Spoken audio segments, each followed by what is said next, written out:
안녕하세요. 유평교회 학생의 가스펠 프로젝트 신약 3권 6과 말씀을 시작하겠습니다. 오늘은 다시 살아나신 왕을 본 적 있니? 라는 제목으로요. 마태복음 28장 1절부터 15절 말씀을 함께 보겠습니다. 우리는 지난 시간까지 해서 예수님께서 십자가에서 죽으시기까지의 그런 역사를 살펴봤습니다. 예수님은 많은 고난을 당하시고 십자가에서 죽으셨습니다. 이것이 억울한 죽음이거나 어쩔 수 없는 패배가 아니다라는 사실은요, 우리가 이미 살펴봤었던 그런 말씀들을 통해서 분명하게 배웠습니다. 예수님은 힘이 없어서가 아니라 영원전에 세우신 그런 하나님의 계획에 따라서 이 십자가의 길을 걸어가셨습니다. 이 길은 고난의 길이었지만 순종의 길이기도 했습니다. 그리고 제자들을 포함해서 누구도 이해하지 못했지만 이 길은 영광으로 가는 길이었습니다. 이제 우리는 승리하신 예수님에 대한 말씀을 살펴보게 될 겁니다. 그 전에 우리가 확실하게 짚고 넘어갈 사실이 있습니다. 예수님은 십자가에서 확실히 죽으셨다라는 겁니다. 요한복음을 보면요, 예수님께서 숨을 거두신 후에 유대인들이 찾아와서 십자가에 못 박힌 사람들의 다리를 꺾어서 시체를 치워달라고 그렇게 요청하는 것을 볼 수 있습니다. 왜 하필 다리를 꺾었을까요? 십자가에서 사람들이 어떻게 죽는지에 대해서 연구를 한 사람들이 있는데요. 여러 연구에 따르면은요, 십자가에 달린 사람들은 과다 출혈이나 어떤 순간적인 쇼크로 죽기도 하지만 많은 경우에 숨을 쉬지 못해서 죽는다라고 말을 합니다. 십자가에 못이 박힌 상태로 이렇게 매달려 있다 보면은 이 가슴 근육이 마비가 돼서 제대로 숨을 쉴 수가 없다라고 해요. 숨을 쉬려면 발에 힘을 줘서 몸을 위로 이렇게 밀어 올려야지 됩니다. 그런데 그런 상태로 오래 견딜 수가 없겠죠. 이 발에도 못이 박혀 있고 힘이 들기 때문에 그렇습니다. 그래서 몸이 이렇게 처지게 되면은 다시 호흡 곤란이 찾아오고 또 호흡을 하기 위해서 몸을 일으키기를 반복을 한다는 거죠. 죽을 때까지 그 고통이 반복이 되는 겁니다. 다리를 꺾는 것은요, 빨리 죽음에 이를 수 있도록 도와주는 겁니다. 다리를 꺾어달라는 이 유대인들의 요청은요, 사람에 따라서 십자가에서 며칠씩도 그렇게 견디는 경우들이 있기 때문에 이 유월절과 무교절에 시체를 보게 되는 것을 원하지 않아서 그 전에 이 죄수들을, 이 시체들을 좀 처리해달라고 요청을 한 것이다라고 볼 수 있습니다. 하지만 예수님의 경우는 이미 돌아가셨죠. 그렇기 때문에 다리를 꺾지 않았고요. 대신에 옆구리를 창으로 찔렀습니다. 요한복음은요, 이건 역시 메시아의 뼈가 하나도 꺾이지 아니하리라라는 그 성경의 예언이 이루어진 것이다라고 기록을 했습니다. 다른 죄수들보다 일반적인 경우보다 일찍 십자가에서 내려지시긴 한 거예요. 그렇죠? 근데 그거는 예수님만 그랬던 게 아니라 그날 십자가에 달렸던 다른 죄수들도 마찬가지였던 겁니다. 군병들은요, 사람들의 요청에 따라서 예수님과 다른 십자가의 죄수들이 죽은 것을 확인한 다음에 그들을 십자가에서 내렸습니다. 예수님은 십자가에서 확실하게 죽으신 겁니다. 예수님의 이 확실한 죽음은요, 또 이렇게 장사되는 과정에서도 드러나요. 예수님이 죽으신 후에 아리마대 사람 요셉이라는 사람이 빌라도를 찾아와서 예수님을 장사할 수 있게 이 시체를 좀 달라라고 요청을 합니다. 빌라도는 이 진행되는 과정을 다 알고 있지는 못했었던 것 같아요. 그래서 이 십자가에 달린 사람이 일반적으로 그렇게 빨리 죽지 않으니까 이제 확인을 먼저 해봤습니다. 백부장이 그 사실을 확인해 줬고요. 예수님이 죽었다라는 사실을 확인해 줬고요. 그리고 나서 예수님의 시체를 내주었습니다. 이미 우리가 살펴본 것처럼요, 예수님은 확실하게 죽어 있으셨던 거죠. 그리고 요셉과 니고데모가 이 확실하게 죽으신 예수님을 무덤에 넣어 두었습니다. 그 장면을 마태는 이렇게 기록을 했어요. 마태복음 27장 59절에서 61절을 보면은 요셉이 시체를 가져다가 깨끗한 세마포로 싸서 바위 속에 반 자기 새 무덤에 넣어두고 큰 돌을 굴려 무덤 문에 놓고 가니 거기 막달라 마리아와 다른 마리아가 무덤을 향하여 앉았더라. 네, 사람들의 입장에서는요, 이 예수님을 마지막으로 보내주는 그러한 장례식인 거죠. 그런데 이 예수님의 공생의 기간 동안 가장 가까이에서 예수님과 함께 했었던 그 제자들은 이곳에 하나도 없습니다.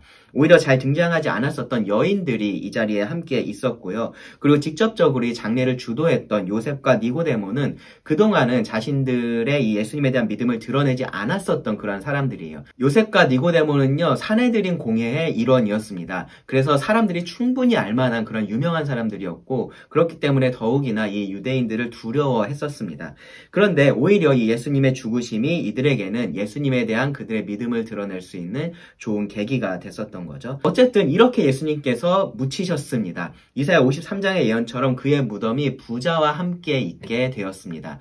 예수님께서 말씀하셨던 그대로 대제사장을 비롯한 유대 종교 지도자들에 의해서 이방인들에게 넘겨지시고 조롱을 당하시고 채찍을 맞으시고 십자가에 못 박혀 죽으셨습니다. 그리고 묻히신 겁니다. 자, 이쯤에 예수님의 제자들은 뭐를 하고 있었을까요? 어떤 생각을 하고 있었을까요? 제자들마다 차이는 있었겠지만요. 요한에 따르면 이들은 두려워하고 있었다라고 말합니다. 마가복음 16장 10절은요. 그들이 슬퍼하며 울고 있었다라고 말을 합니다. 누가복음 24장에는요. 엠마오라는 마을로 가던 두 제자의 이야기가 나오는데요. 그들의 경우를 보면요. 실망하고 있었다라고도 할 수 있습니다. 이런 성경의 표현들을 종합을 해보면 당시 제자들이 어떤 상태였었는지를 우리가 짐작을 할 수 있어요. 그들은 복잡한 심정이었습니다. 예수님의 죽으심이 한편으로는 슬프고 한편으로는 실망스러웠습니다. 예수님의 말씀을 듣고 그분이 하시는 일들을 보고 하면서 그들은 예수님이 메시아다라는 것에 대해서 확신을 가지고 있었어요. 그래서 결국은 예수님을 통해서 이스라엘의 나라가 회복될 것이다 라고 그렇게 기대를 하고 있었습니다. 불과 얼마 전에 이 예루살렘에 들어올 때 사람들이 어떻게 했습니까? 예수님을 메시아로서 왕으로서 환영을 했었잖아요. 그런데 상황이 지금 이렇게 갑자기 급변을 한 겁니다. 그들에게 있어서는요, 너무나 당황스럽기도 했고 너무나 실망스럽기도 하고 또한 슬프기도 한 그런 상황이었었던 겁니다. 더 나아가서 예수님을 그렇게 해친 그 사람들이 자기들까지 그렇게 할 수 있겠다라는 생각에 두렵기도 했을 겁니다. 이런 제자들의 모습이 비겁하다라고 생각이 될 수도 있어요. 근데 인간적으로 또 이해가 되지 않는 것도 아닙니다. 우리들도 제자들과 같은 상황에 있었으면 아마 비슷하게 행동을 할 사람이 더 많을 겁니다. 하지만 그것과 별개로 이해가 되지 않는 것이 있어요. 그들은 예수님을 알았습니다. 누군가를 통해서 전해 들은 게 아니라 그들의 눈으로 직접 보고 경험을 했습니다. 예수님께서 귀신을 쫓아내시고 눈먼 자의 눈을 뜨게 하시고 걷지 못한 자를 걷게 하시는 것을 그들은 보았습니다. 성난 파도와 바람이 예수님의 명령에 순종하는 것도 봤고요. 심지어 죽은 자가 살아나는 것도 봤습니다. 그것뿐만이 아니에요. 그들은 예수님이 거짓말을 하지 않는다라는 것도 잘 알고 있었습니다. 예수님께서 하신 말씀은요, 그것이 과거하고 관련이 된 것이든지 아니면 미래하고 관련이 된 것이든지 모두 사실로 드러났습니다. 불과 얼마 전에 예루살렘으로 들어올 때도요, 그 예수님의 말씀에 따라서 했을 때 그들이 나귀를 구할 수 있었고요. 예수님께서 저주하셨던 그 무화과 나무가 마르는 것도 봤습니다. 그리고 마지막 유월절 만찬을 나눴던 그 방을 얻을 수 있었던 것도 예수님이 말씀하신 대로 따랐을 때 가능했었던 일입니다. 제자들은요, 예수님이 진정한 하나님의 아들이시며 그리스도다라는 사실을 알고 있었습니다. 그런 제자들에게 예수님은 자신이 유대 지도자들에 의해서 이방인에게 넘겨지고 고난을 당하고 십자가에 죽으실 것을 여러 차례 말씀을 해주셨어요. 그런데 그 말씀은요, 죽음으로 끝나지 않았고요. 3일 만에 부활하는 것도 포함이 되어 있었습니다. 마태복음 16장 21절에 보시면 이때 처음으로 예수님께서 그런 말씀을 하셨었는데 뭐라고 말씀하셨냐면 이때로부터 예수 그리스도께서 자기가 예루살렘에 올라가 장로들과 대제사장들과 서기관들에게 많은 고난을 받고 죽임을 당하고 제3일에 살아나야 할 것을 제자들에게 비로소 나타내시니 예수님은 자신의 죽음으로 모든 것이 다 끝날 거다라고 말씀하신 것이 아니라요. 그 후에 다시 살아날 것을 말씀하셨습니다. 3일 만에 살아날 것이다 라고 그 날짜까지 말씀을 하셨어요. 특별히 또 예수님의 이 표현들을 보면요. 단순히 이런 일을 예수님이 겪게 될 거다라고 말씀하신 것이 아니라 이런 일들이 일어나야 된다. 반드시 그렇게 돼야 된다라고 말씀을 하셨어요. 부활하신 후에 엠마오로 가던 제자들에게도 예수님은요. 그리스도가 이런 고난을 받고 자기 영광에 들어가야 할 것이 아니냐 그렇게 말씀을 하셨습니다. 하나님의 영원한 계획에 따라서 예수님은 고난을 당하셔야 했고 죽으셔야 했고 그리고 부활하셔야 한다라고 분명하게 말씀을 하신 거예요. 예수님께서 체포당하시고 결국 십자가에서 죽으신 그 일이 제자들에게 어쨌든 슬픔이 되었을 겁니다. 사람은 어떠한 진실을 알게 돼도 미래를 알아도 눈앞에 보이는 것에 먼저 반응하기 때문에 그래요. 그렇지만 그들이 예수님을 알고 예수님의 이 말씀, 한두 번이 아니라 수차례 반복해서 하셨던 이 말씀, 그리고 성경의 예언을 알았다면요, 최소한 예수님이 죽고 나셔서 이 예수님의 부활에 대해서 생각은 하고 있어야 했습니다. 예수님의 모든 말씀이 실현됐었고요. 생각할 수 없었던 그러한 예수님의 고난과 죽음의 말씀도 이렇게 갑자기 현실이 되었다면 그에 바로 이어지는 이 제3일에 살아나야 할 것, 부활도 이루어지리라 라고 그렇게 믿을 수는 있었어야 했다라는 거죠. 그런데 제자들이 그러지 못했습니다. 그들은요, 정말로 모든 것이 끝난 사람들처럼 그렇게 행동을 했습니다. 그런데 여기서 또 흥미로운 건요. 제자들도 잊고 있었던 이 예수님의 부활에 대한 말씀을 예수님을 십자가에 못 박았었던 그 대제사장들과 바리새인들은 기억하고 있었다라는 거예요. 마태복음 27장 62절부터 말씀을 보시면 그 이튿날은 준비일 다음 날이라 대제사장들과 바리새인들이 함께 빌라도에게 모여 이르되 주여 저 속이던 자가 예수님입니다. 저 속이던 자가 살아있을 때에 말하되 내가 사흘 후에 다시 살아나리라 한 것을 우리가 기억하노니 그러므로 명령하여 그 무덤을 사흘까지 굳게 지키게 하소서. 그의 제자들이 와서 시체를 도둑질하여 가고 백성에게 말하되 그가 죽은 자 가운데서 살아났다 하면 후에 속임이 전보다 더 클까 하나이다 하니 빌라도가 이르되 너희에게 경비병이 있으니 가서 힘대로 굳게 지키라 하거늘 그들이 경비병과 함께 가서 돌을 임봉하고 무덤을 굳게 지키니라. 제자들조차 기억하고 있지 않았던 혹은 믿고 있지 않았던 예수님의 부활에 대한 말씀을 대제사장과 바리새인들은 생각하고 있었던 거죠. 그들도 실제로 예수님께서 부활하실 것이다 라고 그렇게 생각하진 않았어요. 다만 제자들이 그렇게 속일 수는 있겠다라고 생각을 하고 있었습니다. 정작 제자들은 그럴 힘도 마음도 전혀 없었지만 그들은 혹시 모를 일에 지금 대비를 한 겁니다. 그래서 그들은요 돌을 임봉을 하고 경비병에게 무덤을 지키게 했습니다. 자, 여기까지 확실한 것은요, 예수님은 죽어서 무덤에 묻혔고요. 그리고 그 무덤은 큰 돌로 입구가 봉해져 있고, 그리고 경비병이 굳게 무덤을 지키고 있었다라는 겁니다. 또요, 예수님은 자신의 부활에 대해서 말씀을 하셨고, 예수님의 대적들도 그것을 기억하고 있었지만, 예수님의 제자들은 부활이 아닌 자신들의 안위에 더 관심이 있었다라는 사실도 우리가 알 수 있습니다. 그렇게 금요일에 해가 져서 안식일이 되었고요. 안식일에 해가 져서 일요일이 되었습니다. 그렇게 예수님께서 말씀하신 셋째 날, 안식 후 첫날이 되었습니다. 마태복음 28장 1절 보시면 안식일이 다 지나고 안식 후 첫날이 되려는 새벽에 막달라 마리아와 다른 마리아가 무덤을 보려고 갔더니 안식 후 첫날이 되려는 새벽이라고 표현을 하니까 언제를 말하는 건가 싶을 수 있는데요. 일요일 새벽이에요. 해가 뜰 무렵, 그러니까 조금씩 날이 밝아질 때 이 막달라 마리아를 비롯한 여인들이 예수님의 무덤을 보러 갔습니다. 문자 그대로 무덤이 잘 있나 그거를 보러 간 거는 당연히 아니에요. 그리고 이들이 예수님의 부활에 대한 말씀을 기억해서 예수님께서 부활하셨나? 그것을 확인하러 갔었던 것도 아닙니다. 마가와 누가의 기록에 따르면요. 이들은 향품을 바르기 위해서, 시체에 향품을 바르기 위해서 아침 일찍 무덤을 찾았습니다.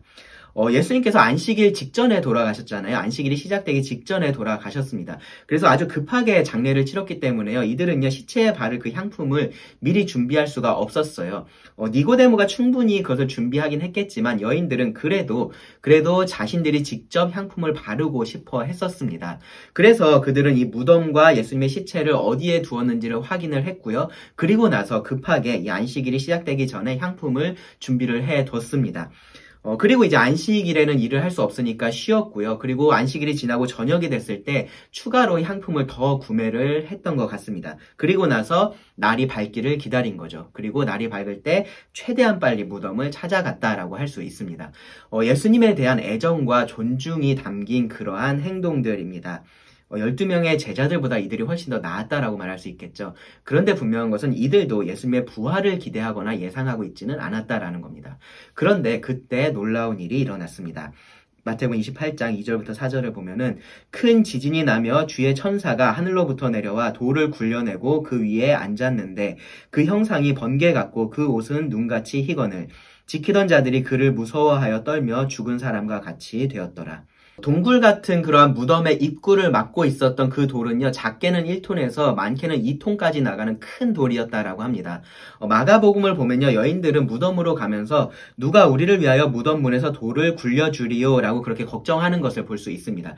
그러니까 쉽게 옮길 수 있었던 그런 돌이 아닌 거죠. 그런데 그들이 도착했을 때 돌은 이미 굴려져 있었습니다. 옮겨져 있었습니다. 사람이 아닌 천사가 그렇게 했습니다. 그리고 여자들이 도착했을 때 천사가 이렇게 말을 합니다. 천사가 여자들에게 말하여 이르되 너희는 무서워하지 말라. 십자가에 못 박힌 예수를 너희가 찾는 줄 내가 아노라. 그가 여기 계시지 않고 그가 말씀하시던 대로 살아나셨느니라. 와서 그가 누우셨던 곳을 보라. 네, 천사는요, 여자들이 왜 무덤을 찾아왔는지를 알고 있었습니다. 그들은 죽은 예수님을 보러 왔습니다. 그런데 그들은 그렇게 할 수가 없었습니다. 예수님은 확실히 죽으셨지만 죽어 계시지는 않았기 때문입니다. 예수님은 말씀하셨던 그대로 살아나셨습니다. 그래서 죽은 자의 장소인 무덤에 더 이상 계시지 않았던 겁니다. 천사들은요, 그 증거로 여자들에게 와서 그가 누우셨던 곳을 보라고 말을 했습니다. 빈 무덤을 보라 라고 말을 한 거예요. 돌을 옆으로 굴려둔 이유가 사실 여기에 있습니다. 예수님을 무덤에서 나갈 수 있게 하려고 돌을 굴려둔 게 아니에요. 예수님은 이미 살아나셨습니다. 돌문은 이 부활의 증인들을 위해서 열려 있었던 겁니다. 예수님을 찾아왔던 이 여인들이 부활의 첫 증인들이 됐습니다. 그리고 천사는 이어서 이렇게 말을 합니다. 7절 보시면 또 빨리 가서 그의 제자들에게 이르되 그가 죽은 자 가운데서 살아나셨고 너희보다 먼저 갈릴리로 가시나니 거기서 너희가 배우리라 하라. 보라 내가 너희에게 일렀느니라 하거늘. 두려움과 절망 가운데 있던 그 제자들에게도 이 기쁜 소식을 빨리 전하라고 천사가 말을 했습니다. 여자들은요, 이 갑작스러운 상황에 어리둥절하고 어떻게 해야 될지를 모르고 있었을 겁니다. 그래서 8절을 보면요, 그들은 무서움과 큰 기쁨으로 무덤을 떠나서 제자들에게 달려갔다라고 말을 합니다. 천천히 산책하듯이 갈 수 없었을 겁니다. 정말로 정신없이 뛰어갔을 겁니다. 그런데 그 길에서 그들은요, 부활하신 예수님을 직접 만나게 됩니다. 예수께서 그들을 만나 이르시되 평안하냐 하시거늘 여자들이 나아가 그 발을 붙잡고 경배하니 이에 예수께서 이르시되 무서워하지 말라. 가서 내 형제들에게 갈릴리로 가라 하라. 거기서 나를 보리라 하시니라. 예수님의 마지막을 함께 했던 여인들은 부활하신 예수님을 가장 먼저 만나는 특권을 얻게 된 겁니다. 부활하신 예수님은요, 마치 어제 헤어졌던 사람을 오늘 다시 만난 것처럼 아무렇지 않게 평안하냐라고 물으셨습니다. 우리말로는요, 안녕이라고 말씀을 하신 거예요. 안녕이라고 말할 때 그 안녕이라는 말의 의미는 있습니다. 그렇죠? 우리말의 안녕은 평안이라는 뜻입니다. 그래서 그렇게 번역이 되어 있는 건데요. 그런데 인사할 때 그런 의미를 꼭 생각해서 하진 않잖아요. 그냥 인사입니다. 그런데 이 인사의 문자적인 의미가 기뻐하라 라는 것이 참 여기서는 흥미롭습니다. 여자들은요, 무서움과 큰 기쁨으로 예수님의 그 부활 소식을 전하기 위해서 달려가고 있었잖아요. 근데 예수님께서 그들에게 나타나셔서 기뻐하라 라는 그런 인사를 건네셨고요. 그리고 10절을 보시면은 무서워하지 말라라고 또 말씀을 하셨어요. 무서움과 큰 기쁨 중에 이들이 달려가고 있었는데 무서움은 이제 그들에게 더 이상 불필요한 것이 된 겁니다. 기뻐하면 됐던 겁니다. 예수님의 부활을 무서워할 사람은요, 예수님을 십자가에 못 박은 자들이고요. 그리고 계속해서 못 박기 원하는 자들, 예수님이 계속해서 죽어 있기를 바라는 그러한 사람들이지 예수님을 예배하는 자들은 아니었던 겁니다. 여자들은 놀랐겠지만 기뻐했고요. 그곳에서 예수님을 예배했습니다. 부활하신 예수님을 가장 먼저 예배했습니다. 예수님의 부활을 목격했던 또 다른 사람들인 경비병들이 있었어요. 그들도 이것의 증인이 돼서요, 대제사장들에게 이 사실을 알리러 갔습니다. 경비병들의 입장에서는요, 경비를 실패한 상황이니까 그들이 이해할 수는 없지만 이 본 그대로의 일을 거짓 없이 이야기를 했을 겁니다. 그리고 그 이야기를 들은 대제사장과 장로들이 이 일을 어떻게 해야 될지를 고민을 했습니다. 아마 몇 가지 옵션을 두고 고민을 했을 거예요. 모든 것을 경비병들의 잘못으로 돌리면서 그들이 거짓말을 한다라고 그렇게 주장을 할 수도 있었을 겁니다. 그런데 그들은요, 이 경비병들을 자기들의 편으로 삼는 편을 선택을 했습니다. 그러지 않으면 그들도 또 다른 부활의 증인이 될 거니까 아마 그렇게 했었던 것 같아요. 그 상황을 마태가 이렇게 요약을 했습니다. 그들이 장로들과 함께 모여 의논하고 군인들에게 돈을 많이 주며 이르되 너희는 말하기를 그의 제자들이 밤에 와서 우리가 잘 때에 그를 도둑질하여 갔다 하라. 만일 이 말이 총독에게 들리면 우리가 권하여 너희로 근심하지 않게 하리라 하니 군인들이 돈을 받고 가르친 대로 하였으니 이 말이 오늘날까지 유대인 가운데 두루 퍼지니라. 이렇게 예수님의 부활을 거짓으로 묻어두려고 한 겁니다. 군인들의 이런 거짓 증언은요, 사람들에게 어느 정도의 신뢰감을 줬을 겁니다. 이것이 사실이 아니라면 군인들이 스스로 경비에 실패했다라는 이야기를 지금 하고 다니는 것이 될 테니까 그런 말을 할 리가 없을 것이다 라고 사람들이 생각을 했을 것이기 때문입니다. 결국 예수님의 말씀처럼 죽은 자 가운데서 살아나는 자가 있어도요, 사람들은 예수님을 믿지 않았습니다. 예수님의 부활은요, 어떤 사람들에게는 너무 어이없는 얘기여서 성경 자체를 부인하게 만들기도 하고요. 또 어떤 사람에게는요, 너무나 명백한 증거여서 성경의 예수님을 믿을 수 있게 도와왔습니다. 자, 예수님 정말로 부활하셨을까요? 그것을 어떻게 증명할 수 있을까요? 사실 오늘날 우리의 관점에서 부활을 증명할 수는 없습니다. 예수님을 믿지 않는 사람의 입장에서 그렇다라는 얘기예요. 하지만 이 벌어진 일에 대한 가장 합리적인 설명이 부활이다 라고는 말할 수 있습니다. 뭐 이런 얘기입니다. 여러분 방에 사과 하나가 예쁘게 깎여서 책상 위에 올려져 있다라면요, 그것을 어떻게 설명하는 것이 가장 합리적일까요? 100km 떨어진 사과 농장에서 사과 하나가 바람에 날려서 어쩌다 보니 그렇게 잘 깎여가지고 내 방에 들어왔다, 그렇게 말할 수 있을까요? 누구도 그렇게 생각하지 않을 거예요. 그것이 상식적으로 불가능하다라고 생각하니까 그렇습니다. 그런데 그렇지 않다라고 증명할 수는 없습니다. 그러면 옆집에 사시는 아주머니가 그렇게 했다라고 말할 수 있을까요? 마침 오늘 아침에 학교 갈 때 만나서 인사하기도 했으면 뭐 그런 설명이 가능할 수도 있다라고 생각할 수 있겠죠? 그런데 여전히 왜 그렇게 했는지, 어떻게 그렇게 했는지는 설명하기 어려울 겁니다. 가장 합리적인 설명은요, 집에 계시던 엄마가 그렇게 했다라고 설명하는 겁니다. 이 사실을요, 50년이 지난 후에 내 방에 놓여있는 과일 사진 하나를 보고 증명할 수 있을까요? 그럴 수는 없습니다. 그런데 여전히 가장 합리적인 설명은 있는 거죠. 엄마가 그렇게 했을 거다라고 설명하는 겁니다. 부활에 대해서 증명하지 못하니까 믿지 않겠다라는 것은요, 사실 이런 얘기예요. 가장 이성적이고 합리적인 설명을 거부하겠다라는 얘기가 됩니다. 죽은 사람이 살아났다라고 말하는 게 가장 비이성적이고 비합리적인 거 아니야? 그렇게 생각할 수도 있습니다. 애초에 그럴 가능성이 없다라고 전제를 그렇게 두고 있는 거죠. 하지만 그 전제 아래서, 그러니까 사람은 부활할 수 없다라는 그 전제 아래서 설명 가능한 모든 것이 명백한 사실을 부정을 한다면 그 전제 자체가 잘못됐다라고 생각하는 것이 맞겠죠. 그렇죠? 그것이 과학적인 탐구의 과정입니다. 예수님의 부활하고 관련된 몇 가지 부인할 수 없는 역사적인 사실들이 있습니다. 시간 관계상 지금 그것을 다룰 수는 없는데요. 성경을 회의적으로 보는 학자들도요, 무덤이 비었다라는 것, 그리고 제자들이 부활하신 예수님을 만났다라고 주장했다라는 것, 그리고 초대교회가 부활에 대한 믿음을 가지고 성장했다라는 것은요, 부정하지 않습니다. 역사적으로 그것은 충분히 확인 가능한 사실들이기 때문에 그렇습니다. 자, 그러면 이 사실들을 어떻게 설명하는 것이 가능할까요? 예수님이 애초에 죽지 않았었던 걸까요? 그렇지 않습니다. 제자들이 집단 환상을 봤다라고 얘기를 해야 될까요? 그렇다고 하기에는 목격한 사람들이 너무 많습니다. 제자들이 예수님의 시체를 훔쳐갔던 걸까요? 제자들은 그럴 생각이 전혀 없었습니다. 그냥 제자들이 서로 입을 맞춰서 부활의 교리를 만들어냈다고 할 수 있을까요? 다시 말하지만 제자들은 그럴 생각이 전혀 없었습니다. 그들은 모든 것이 끝났다라고 생각하고 있었기 때문입니다.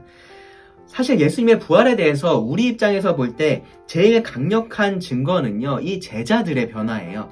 오늘 말씀 초반에 말씀드렸었던 것처럼 그들은요, 부활을 기대할 수 있는 모든 이유를 가지고 있었는데 실제로는 그러지 않았습니다. 그래도 끝까지 예수님을 따라갔던 그 여인들조차도요, 부활을 기대하고 있지는 않았어요.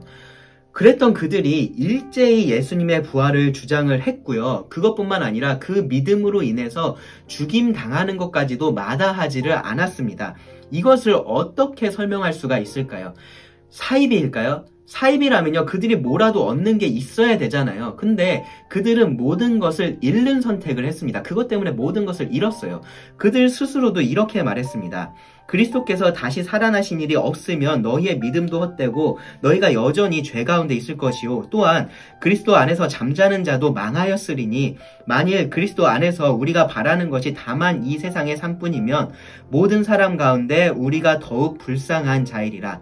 세상에서 가장 불쌍한 삶을 제자들이 선택한 이유는요, 바로 예수님의 부활이 사실이기 때문인 거예요. 그것 외에는 합리적인 설명이 없습니다.